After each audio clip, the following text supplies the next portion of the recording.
Starting your own business is an idea that I'm sure many of us have had. Being your own boss, doing a job that you love every single day, it's an appealing prospect.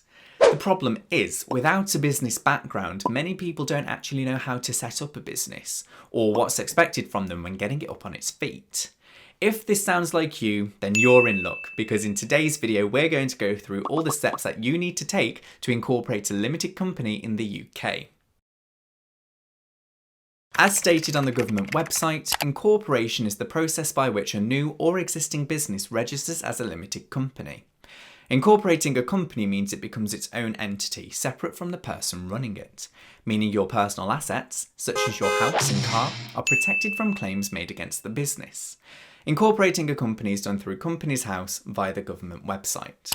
You are only able to incorporate your company if you intend to register it as a company limited by shares or limited by guarantee.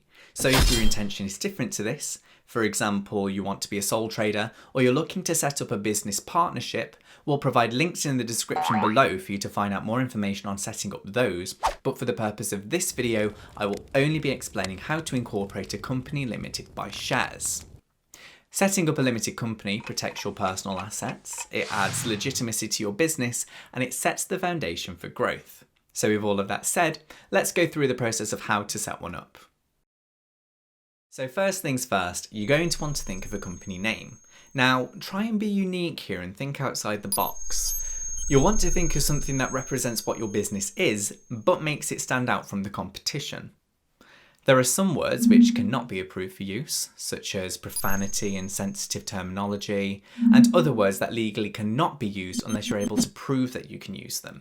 And this is all done to prevent misinterpretation. So words such as charity and royal cannot be used unless your company is a charity or royally endorsed. You can visit this website to check that your name is not already used by another business before your application, and it's also worth noting that unfortunately no name can be reserved before the application process. With the name decided, you can now begin the process of incorporating your company. This next step should be relatively simple, as it will just be writing out information that you should already have at this point.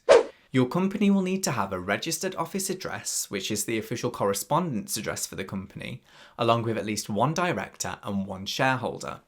If you're setting up the business by yourself, however, then you can put yourself down as both the director and shareholder, stating that you own 100% of the business. The directors and shareholders will also be expected to supply a service address where they can be contacted. Now, this service address will be accessible online on the company register, so please do consider that when submitting your application. We recommend that you have the same address for both your registered office address and service address if possible, because that way all correspondence is being delivered to the same place. You will also need to identify anybody else of significant control in your company. So this will be anybody who has voting rights within the company or who has over 25% of the shares. After this, there will be certain pieces of documentation that are generated for your company. These are your memorandum and articles of association. Your memorandum is the legal statement signed by the shareholders agreeing to form the company.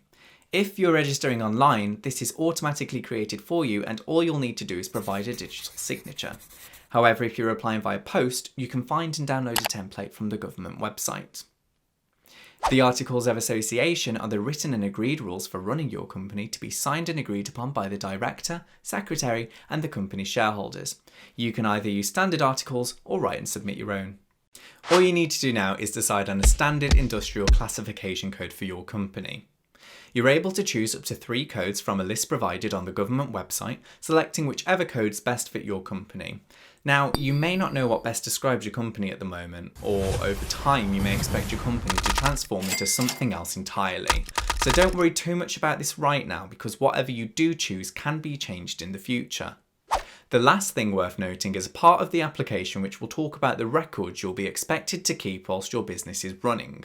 Have a read through it to familiarise yourself with it, but we will be going more in depth on these records in a later video for you. Now with all of that done, you're ready to submit your application. There are 3 different methods of applying: web services, electronic software filing, and paper filing. Electronic software filing is for people who have their own software codes connected to Companies House and is typically done by third-party members. So for that reason, I'll just be focusing on web services and paper filing for now, as these are the most likely methods you'll end up using.